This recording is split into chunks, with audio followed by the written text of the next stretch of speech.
Hello everyone and welcome back to the Commando cast. So yesterday Mike and I had the privilege of getting to spoil two new spoilers from Covert Missions, one of which was the Trandoshan Hunter. So I have not been quiet about the fact that I'm very excited about these Elite Non-Uniques. So my head's kind of been in that space already. So when I got the spoilers last week, I started just cranking on some decks with this guy. And I found a deck that I think is really, really good for early meta. So that's what I want to talk about today is the Muddy Trandoshans.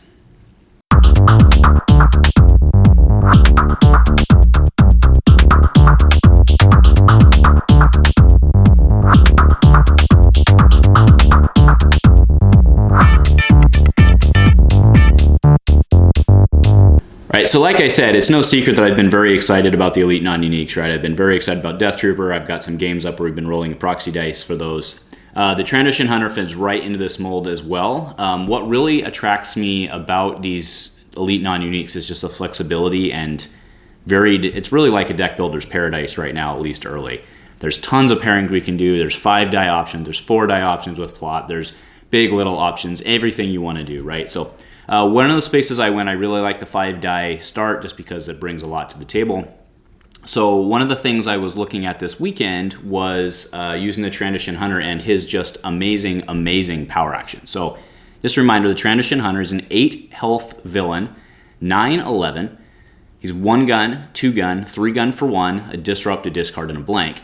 But his power actions where he really shines, spot a downgrade to turn one of your bounty under dice to a side showing damage, right? So let's be very clear, you only need 1 bounty in play, and he doesn't have to flip his own die, he can flip any bounty hunter die, right? He can even flip IG-2000's die if that's in play for whatever reason, right? Spoiler, it won't be in this deck, but it could happen, right? So that's a very important part of this deck. So what I'm splashing up now is my team comp for the Muddy Trandoshans, as I'm calling them. So it's Elite Trandoshan, another Elite Trandoshan, and then Mud Trooper, right? You cannot run him Elite. This brings your yellow, this is a yellow-red 5-die start. The dice it bring are pretty good, right? But one question you may be asking right now is why not Dirty Trandoshans, right? Why not the Death Trooper, or I should say Deadly Trandoshans, right? Why not use a Death Trooper? Why use a Mud Trooper instead, right? The Death Trooper, of course, his power action is really good, especially when you start, you can flip to a 2 and then flip him to his 2 as well. It really seems like it'd be great. He also has that 1 extra health point.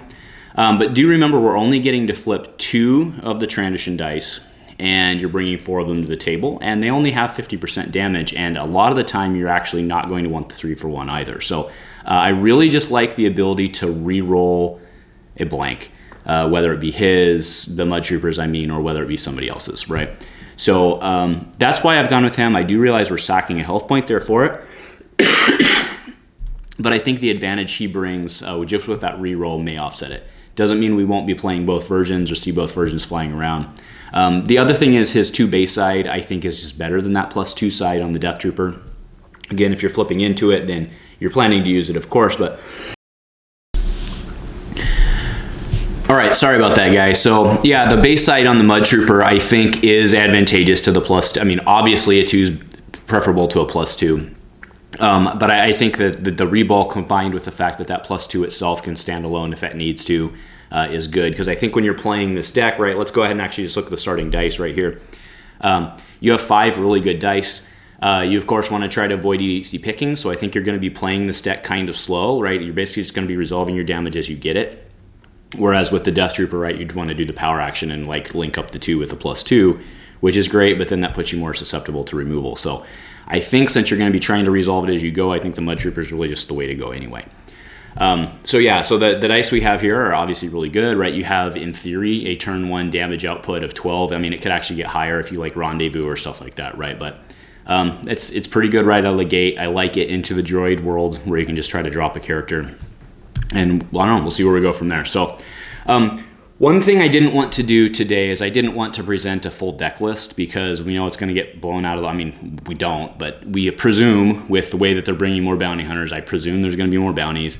I presume that we're going to get at least a couple removal cards or some sort of trick cards that we're going to want to put in. So instead of giving an exact blow-by-blow list, I just want to go through and talk about the main hitting points of the deck and like where we're going there. So the start here, of course, is the bounties, right? So I've had a lot of problems running bounties in general over the last 2 sets, and obviously everybody else has, which is why we're not seeing it big in the meta, right? But with these guys, it's so important to get it in opening hand, which goes without saying, but the cool thing is you only need 1. So usually with bounties, if you want to ensure that you get 1 in your starting hand, you want to run 7, right? 6 or 7. If so, the reason it's at 6, you have with a mulligan, with a full 5-draw mulligan, it's 91.1%, I believe, to have at least 1 in your opening hand.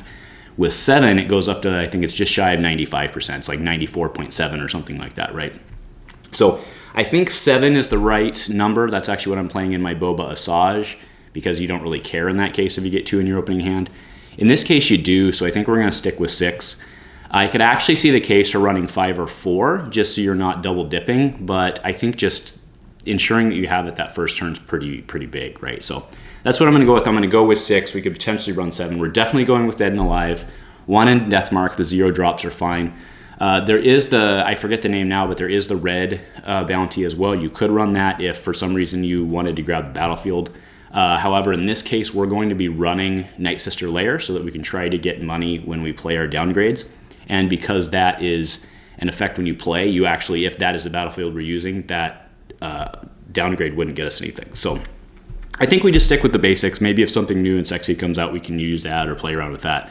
But I just think we keep it basic because remember, again, Dead Alive, aside from the fact that it gets us the money, what we're really just using these for is just our spot engine to get dice flipping, right? It's a focus engine.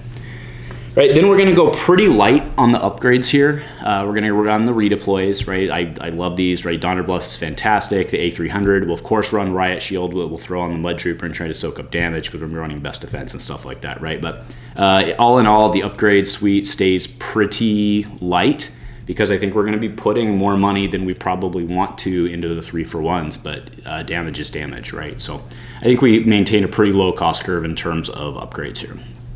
All right.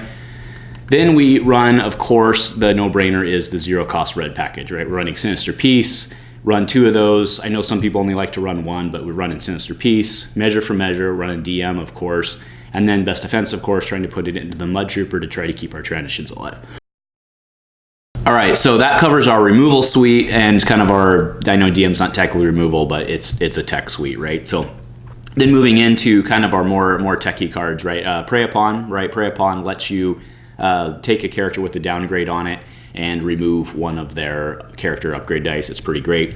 Rendezvous is going to help us resolve those 3-for-1 sides. It's also great in a surprise situation. A lot of times people leave the pay side out there because they don't think you can resolve it. Boom with Ambush. Focus Fire is an obvious one in this, right? That's fantastic for 1. Just turn 2 dice into, turn 2 2s into 2 3s. Gets the same guy. And then Sudden Impact, right? If we're going to be paying 1 to get a 3 off the board, we may as well turn that 3 into 4 or 6 or 8, right? So I really like Sudden Impact in this deck. What I ended up cutting from the list from an original rev, right? Usually when I sit down with yellow villain, I just put in 2 active cruelties no matter what.